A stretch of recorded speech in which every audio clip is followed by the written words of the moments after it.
ایک حدیث مجھے یاد آئی، حدیث قدسی ہے، اذا مات العبد واللہ یعلم منہ شرا ویقول الناس فیہ خیرا فیقول اللہ تعالی قد قبلت شہادت عبادی لعبدی وعفوت عن علمی۔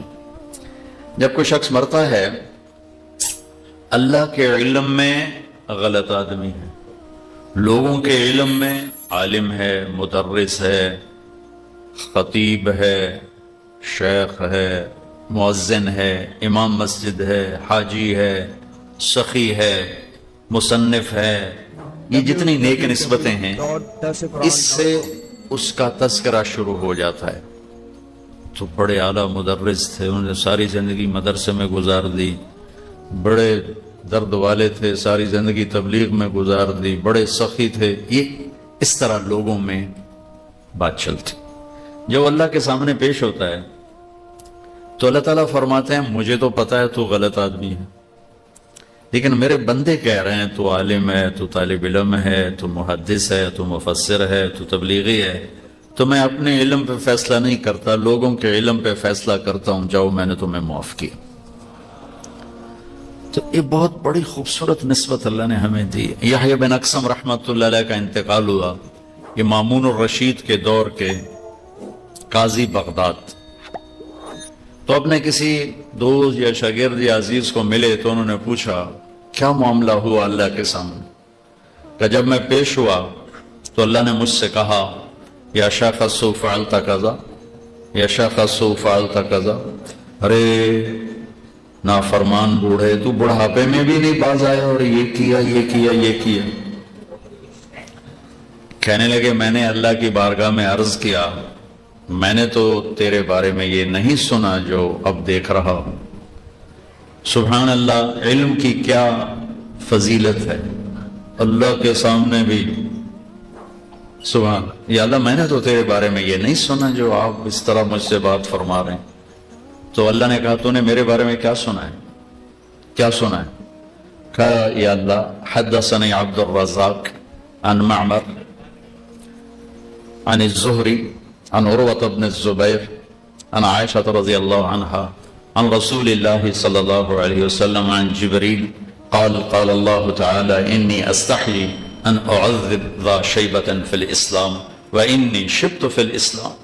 یا اللہ مجھے عبد الرزاق نے بتایا، انہیں معمر نے بتایا، انہیں زہری نے بتایا، انہیں عروہ بن زبیر نے بتایا، انہیں حضرت عائشہ نے بتایا، انہیں آپ کے رسول نے بتایا، انہیں جبریل نے بتایا۔ جبریل کو آپ نے فرمایا کہ جب کوئی اسلام میں بوڑھا ہو کے مرتا ہے تو اسے عذاب دیتے ہوئے میں شرماتا ہوں، تو میں تو تیرے پاس بوڑھا ہو کے آیا ہوں اور آگے آپ مجھے وعیدیں سنا رہے۔ تو اللہ تعالیٰ نے فرمایا صدق عبد الرزاق وصدق معمر وصدق زہری وصدق عروہ وصدقت عائشہ وصدق الرسول وصدق جبریل وانا اصدق القائلین غفرت لک۔ دوسرا مجمع بھی آیا تو ترجمہ کر دیتا ہوں۔ تو آپ نے کہا جب میں نے یہ حدیث سنائی تو اللہ کہنے لگے عبد الرزاق نے بھی سچ کہا اور معمر نے بھی سچ کہا اور عروہ زہری نے بھی سچ کہا، عروہ نے بھی سچ کہا اور عائشہ نے بھی سچ کہا، میرے نبی نے بھی سچ فرمایا، میرے جبریل نے بھی سچ فرمایا، میں سارے سچوں کا سچا ہوں، جو معاف کیا معاف کیا۔ تو اللہ ہمیں اس نسبت پہ چلائے رکھے، اس کی دعا مانگا کرو، اور اسی پر ہماری موت آئے، یہ نہ کہا جائے کہ فلاں زمیندار مر گیا ہے، فلاں تاجر مر گیا، فلاں مولانا صاحب کا، محدث صاحب، مفسر صاحب۔ دیکھو لوگوں سے نا کبھی توقع نہ کرنا سلوک کی اور اکرام کی۔ زندگی گزار دی تبلیغی اور سفر اتنے ہوئے کہ کبھی عرش پر کبھی فرش پر، کبھی ان کے در کبھی در بدر، میں عاشقی تیرا شکریہ میں کہاں کہاں سے گزر گیا، کبھی راستوں میں تنہا کبھی ہوں ورود صحرا، میں جنوں کا ہم سفر ہوں میرا کوئی گھر نہیں ہے، سأبغي المجد في شرق وغرب وما ساء الفتى دون اغترابي وإن أنا لم أفز بمراد سعيد فكم من حسرة تحت التراب سافر تجد عوضا عمن تفارقه وانصب فإن لذيذ العيش في النصب. سفروں میں زندگی گزر گئی. کبھی دنیا والوں سے عزت کی طلب نہ کرنا، منصب کی طلب نہ کرنا، حسن سلوک کی توقع نہ رکھنا. دنیا چڑھتے سورج کی پجاری ہے. تمہارا صلہ تمہیں اللہ دے گا. ایک اور حدیث یاد آ گئی. اچھا ٹھیک. یہ تو ایسے جیسے گھوڑے کو لگام چڑھا دی کہ بندو یہ کیا مصیبت.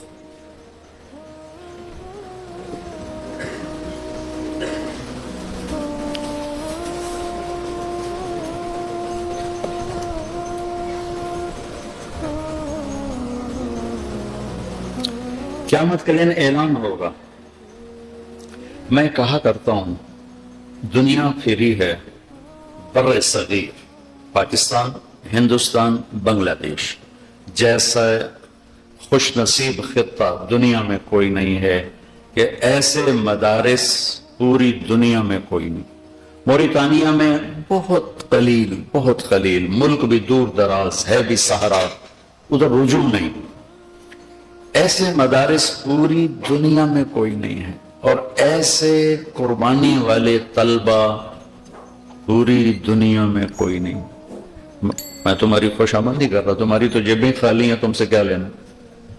میں حقیقت بتا رہا ہوں کہ پوری دنیا میں ایسے علماء، ایسے علم کی وسعت کے لحاظ سے بات نہیں کر رہا، قربانی کے لحاظ سے بات کر رہا ہوں، صفات کے لحاظ سے بات کر رہا ہوں.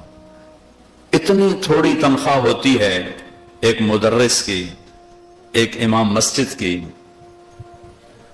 کہ وہ نزلے کی دوا بھی اپنی تنخواہ سے نہیں لے سکتا. اپنی بچی کی شادی کرے یہ تو بڑی دور کی بات ہے، اپنی چھت خرید لے یہ تو بڑی دور کی بات ہے. بس قبر کی چھت ہی اس کو ملتی ہے، ساری زندگی کرائے کے مکانوں پہ گزار کے چلے جاتے ہیں. ایسی قربانی والے پوری دنیا میں کوئی نہیں. اور اس میں سب سے آگے ہیں بنگلہ دیش والے، کہ اتنا فقر ہے کہ حد سے زیادہ، اور ایسے بھرے پڑے ہیں ان کے مدارس. وہاں ایسے نہیں عالی شان بلڈنگیں، خستہ ٹوٹی ہوئی، اور ایسا کھانا کہ آپ ایک لقمہ نہیں کھا سکتے، ایک لقمہ، اور وہ 10 سال وہ کھانا کھا. السلام علیکم. گڈ نور لا رہا ہے آپ کے لیے مولانا طارق جمیل صاحب کے اولڈ اور لیٹسٹ بیان. مولانا طارق جمیل صاحب کے لیٹسٹ بیان سننے کے لیے ہمارا چینل سبسکرائب کریں. شکریہ. یہ آپ کو بہت اچھے اور نئے اور ایموشنل بیان فراہم کرے گا. یعنی قربانی کی انتہا پر ہے.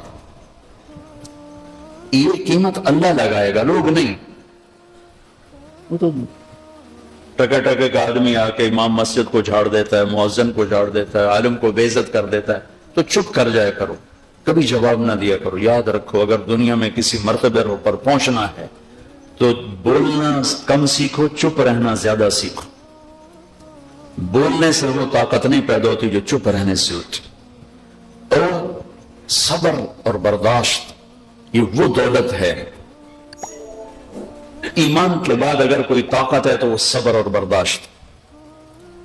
میں تم میں سے ہوں، کوئی باہر سے نہیں ہوں. جب میں کوئی بات کروں گا تو ایسا جیسے میں اپنی بات کر رہا ہوں. ایک تاجر مجھ سے کہنے لگا مولانا مدرسوں کے طلبہ زیادہ غصے والے ہوتے ہیں، کالج کے تھوڑے غصے والے ہوتے ہیں، یہ کیا چکر ہے؟ میں نے کہا ان کا پہلا سبق ہے ضربا ضربا ضربو ضربت ضربتا ضربنا ضربتا ضربتما ضربتم ضربتے ضربتما ضربتن ضربتو ضربنا. جو 14 دفعہ ایک گردان میں ضربا، مارو مارو مارو مارو مارو، تو وہ لڑے گا نہیں تو اور کیا کرے گا؟ آج تک ہمارے علماء یہ نہیں کر سکے کہ کوئی اچھا سا صیغہ لے آتے، مار پٹائی سے شروع ہو جاتے. ضرب زیدن ضرب زیدن، زید کے علاوہ کوئی بندہ ہی نہیں ملا. ایک علامہ منفلوطی ہیں، منفلوطی فوت ہو گئے، بہت بڑے ادیب تھے مصر میں، حسنی حسینی سادات میں سے تھے. وہ علماء کو متوجہ کرنے کے لیے کہ بھائی کچھ تجدید لاؤ، کچھ تجدید لاؤ. ضرب زید عمرن پڑھاتے پڑھاتے تمہیں 1000 سال ہو گیا ہے، وہ تبدیلی تو لاؤ. تھے کہ واقعہ لکھاؤ، سچا واقعہ کہ جب مصر پہ ترکی کی حکومت تھی تو ایک گورنر آیا، اس کا نام تھا داؤد، اس کو نحو عربی کا شوق ہوا، تو اس نے ایک عالم بلایا کہ مجھے عربی سکھاؤ، تو انہوں نے فاعل مفعول بہ کی مثال پیش کی، ضرب زید عمرا، تو وہ تھا تھوڑا پھرا ہوا، اس نے کہا کیا واقعی زید نے عمر کو مارا؟ کہا نہیں، مثال ہے۔ کہنے لگا تم بادشاہوں کو جھوٹی مثالیں سناتے ہو، اس کو جیل میں ڈال دو، جیل میں ڈال دو۔ دوسرے عالم کو بلایا، ضرب زید عمرا، جیل میں ڈال دو۔ تیسرے کو بلایا، ضرب زید عمرا، جیل میں ڈال دو۔ 18 علماء جیل میں ڈال دیے۔ پھر مصر والے تو بھاگ گئے، تو اس نے شام سے ایک عالم بلوائے، انہوں نے سمجھداری سے کام لیا اور پہلے پوچھ لیا چکر کیا ہے؟ کہ چکر ضرب زید عمرا ہے۔ انہوں نے کہا ٹھیک ہے۔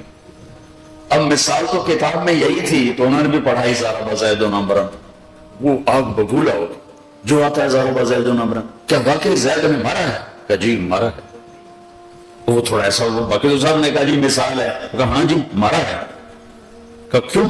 کہا یہ بدماش ہے عمر بڑا۔ وہ کیسے؟ کہا آپ کے نام میں سے چوری کر لی، آپ کے نام کو ادھورا کر دیا۔ کہا میرے نام کو؟ جی۔ کہا وہ کیسے؟ کہا آپ کا نام کیا ہے؟ کہا داؤد۔ تو انہوں نے لکھا، دیکھو 2 واو ہیں لیکن لکھی ایک ہے، دوسری واو کہاں ہے؟ وہ کہنے لگا مجھے تو پتہ نہیں۔ کہا یہ عمر نے چرا لی، اپنے نام کے ساتھ لگا لی، جس دن سے اس نے واو اپنے نام کے ساتھ لگا، اس کی ٹھکائی ہو رہی، پٹائی ہو رہی، پٹائی ہو رہی۔ تو بہرحال آج کوئی جنید بغدادی تو نہیں آئے کہ جیسے لوگ ہوں گے ویسے ہی علماء ہوں گے، ویسے ہی طلبہ ہوں گے، جو سطح عوام کی ہوگی اسی کے مطابق علماء ہوں گے۔ اب ہم آج ابو حنیفہ ڈھونڈنا چاہیں تو ہم تو ساری دنیا کو حقیر سمجھ بیٹھیں گے۔ مامون اور رشید سے ایک آدمی نے کہا تو کیسا خلیفہ ہے؟ عمر کو دیکھا کیسا خلیفہ تھا؟ تو مامون تو بڑا سمجھدار آدمی تھا، وہ کہنے لگا عمر کے عوام تھے ابو ہریرہ، میرے عوام تم ہو، تم ابو ہریرہ بن جاؤ میں عمر بن جاتا ہوں، تم رہو بدماش اور میں بن جاؤں عمر، تم تو پاگل سمجھ کے مجھے باہر نکال دو۔ تو میں یہ کہہ رہا تھا بچوں، دنیا والوں سے مایوس ہو جاؤ۔ ایک بڑے تاجر بڑے وہ کارگزاری سناتے ہو، کہنے لگے کہ ہم اس دفعہ اپنا مینیجر لائے ہیں 70 لاکھ ماہانہ پر، 70 لاکھ ماہانہ۔ کوئی 2 دن بعد ان کے مسجد کے امام سے میری ملاقات ہوگی، میں نے کہا تیری تنخواہ کتنی؟ انہوں نے کہا 16,000۔ تو اب میں آپ سے یہ عرض کر رہا ہوں، کسی دنیا والے پر آس نہ رکھو۔ سنو تمہارے ساتھ ہونے کیا والا، قیامت کے دن اعلان ہو لوگ این الفقہاء، این التجار نہیں، این الملوک نہیں، این الاثریاء اغنیاء نہیں، کیا اعلان ہوگا؟ این الفقہاء۔ اس میں تو ساری امتیں شریک ہیں، پچھلے اہل ایمان اور یہ بھی۔ این الائمہ، کہاں ہیں ائمہ مساجد؟ یہ صرف یہی امت آ جائے گی، کیونکہ پچھلی امتوں میں باجماعت نماز نہیں تھی، باجماعت نماز نہیں تھی۔ 2 نمازیں، فجر عصر، 2 رکعت فجر 2 رکعت عصر، تلاوت نہیں، تسبیح۔ تیسرا اعلان ہوگا این المؤذنون، اذان دینے والے کہاں ہیں؟ تو پچھلی 2 چیزوں میں صرف یہ امت کھڑی ہوگی، کیونکہ اذان پہلوں کے پاس نہیں تھی، ہمارے پاس ہے۔ مسجد کی امامت پہلوں کے پاس نہیں تھی، ہمارے پاس ہے۔ فقاہت پہلوں کے پاس بھی تھی، ہمارے پاس بھی ہے، اور یہاں زیادہ ہے وہاں کم ہے، یہاں سے زیادہ کھڑے ہوں گے، پچھلوں سے کم کھڑے ہوں گے۔ تو اللہ تعالیٰ ان تینوں کو کھڑا کرے۔ تو ایک اللہ کا اکرام ہے، ایک لوگوں کا اکرام ہے۔ 1:30 بج گئے، آپ کہاں تھے؟ 2 منٹ لیٹ کیوں آئے؟ یہ ہمارے امام مساجد کو سننا پڑتا ہے۔ اللہ کہے گا آپ آگے تشریف لائیں، اور بیچارہ مؤذن تو کسی کھاتے کا نہیں نا، سب سے زیادہ ذلیل مؤذن ہوتا ہے۔ اور میرے نبی نے کیا کہا؟ اطول اعناقا یوم القیامہ۔ اس کا مطلب یہ نہیں اس کی گردن لمبی ہوگی، اس کا مطلب ہے سب سے اوپر والے مقام پہ تمہیں نظر آئے گا مؤذن، نمایاں نظر آئے گا۔ لا یدود فی قبرہ، اور سنو میرے نبی فرماتے ہیں مؤذن کو قبر کا کیڑا ہاتھ نہیں لگاتا۔ قبر پر